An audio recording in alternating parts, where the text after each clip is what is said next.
Paul Farmer, we talked about the deforestation, and people might think of that as just an environmental issue. But can you explain, as people think of new policies towards Haiti, exactly how it got deforested? Tell us the story of the pink pig. The pink pig, yeah. That came very late in the game, the pink pig story. But, just before I go to that, I would like to say, Haiti has been being pillaged for a long time. 1492, first European settlement happened in Haiti because one of those three boats, whatever they're called, Santa Maria, Nina, Pinta, one of them, how would I do? John, is that good? Foundered off the shores of Haiti. So, after a while, we're talking about the establishment of plantations, and including the much more extensive French slave plantations that happened mostly after 1697. But, massive deforestation of the lowlands began, a long time ago. Again, not the Haitians, by the way, who lived there before 1492, didn't even last a century. They all died. And there certainly were hundreds of thousands of natives there. We're not sure how many, because none survived.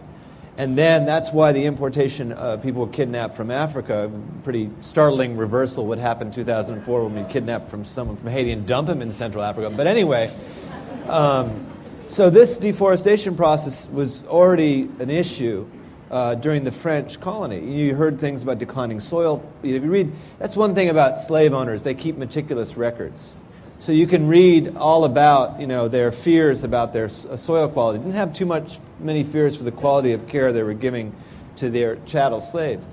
And then, after 1915, the United States government invaded Haiti. Now, Brian and I wrote a little op-ed in our local paper, the Boston Globe, as opposed to the Boston Haitian Reporter. But so we said that we invaded Haiti to get back a debt for Citigroup, Citigroup's gone. Which one was it? Citibank. Lehman Brothers, Citigroup. I get confused. But some of the other justifications used at the time were, one of them, my favorite one, was the United States Marines were sent in to decrease German influence in Haiti. And we pretty much had warships there all the time from the late 19th century on to 1915. And then we just went in with the troops. Now, the Haitians fought back. I grew up in Florida, which is a small state about an hour and a half from Haiti. And I never learned this stuff. I didn't know that there was a resistance to the U.S. occupation. I didn't know there was a U.S. occupation in Haiti. For 20 years, FDR pulled the troops out in 1934. But the U.S. Marine Corps did an investigation of atrocities committed by U.S. troops in Haiti. And the head of the Marine Corps said, this is the worst thing that has ever happened in the history of the U.S. Marine Corps, and I hope nothing like this will ever happen again. Someone even won a Nobel Peace Prize for writing about the Haitian occupation, an American. So it's been completely erased from our historical memory. But from 1915 on, I thought I was going to be a blogger, and then I realized that the good thing about blogging, people say, is that people respond to all your comments immediately. Well, I finally did that, and I found it very unpleasant to have people respond to my comments. So one of my colleagues from Partners in Health showed me the very nasty comments that were written in response to Brian's and my editorial, which basically laid out the argument we just laid out here now. The United States has a major role in Haiti's travails, and we're Americans, so let's stop it. But the responses I saw were like, how dare you blame the United States for Haiti's problems? We actually didn't do that. In our op-ed, we said, we've done some good things in Haiti too, and we could do more good things. Let's stop doing bad things. Back to the pink pigs. You thought I'd forgotten that, didn't you, Amy? But you forgot. I've been on your show many times. I go around in circles, and I get right back to where you left me. So the pink pigs, and that was an eye-opener for me. Not pink pigs in general, but these pink pigs. I was 23 years old and was in Haiti, and I wanted to go to Haiti desperately. Not all through college, but for a long time, I'd been reading about Haiti, applying myself in nerdy fashion. This is before I did my action series, The Bourne Ultimatum and all that. But so I was really, hitting the books, learning Haitian Creole.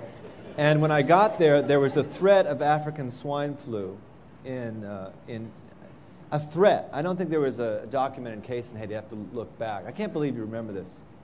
I wrote about this a long time ago.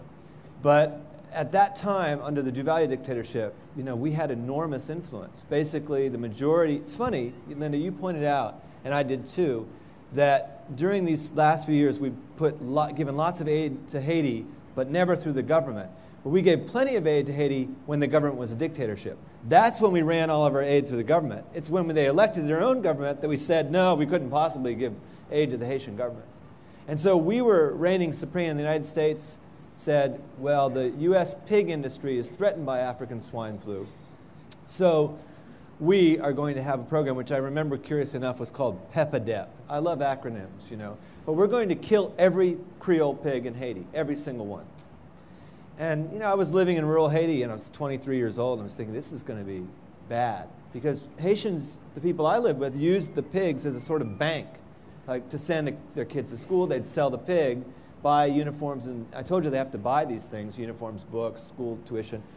And if someone died, to pay for the funeral. So the pigs were a big deal in terms of where you put your capital.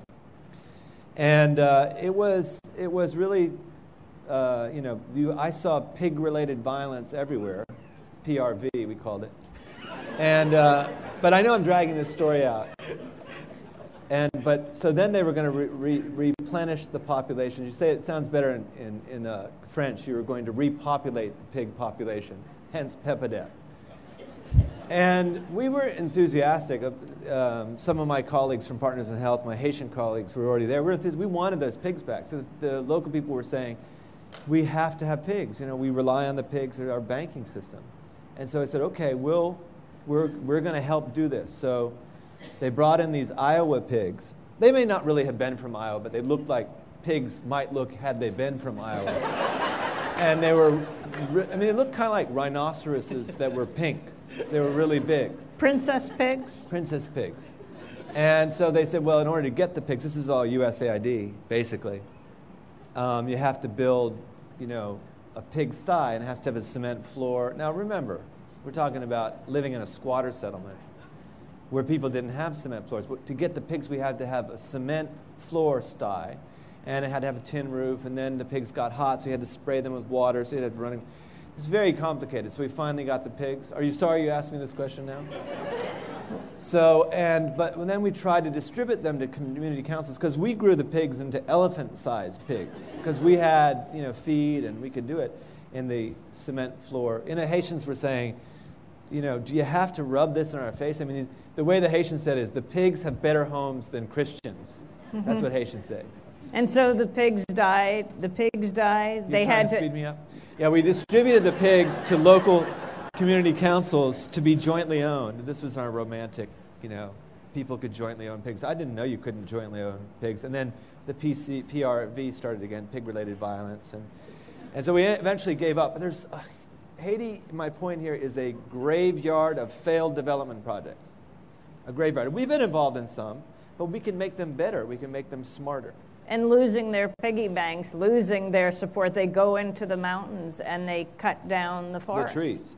And that leads to the They can't send their kids to school. They don't have enough cooking fuel. There's some people here tonight from MIT. Talk about nerds. Anyway, they are helping us develop some alternative energy programs. But we need what Linda said, and we need serious support. You have to do all these things at once, is what you said, which is right. It would be great if I could go in and say with my colleagues, we're going to focus on medical care. And we can only focus on medical care if someone else is focusing on deforestation and the justice system, et cetera. Otherwise, we get involved, as Brian and I have, in prison health. We have to come together to do these things. So we need to think about the trees, the pigs, the dogs, the cat. I want to encourage people to write down questions.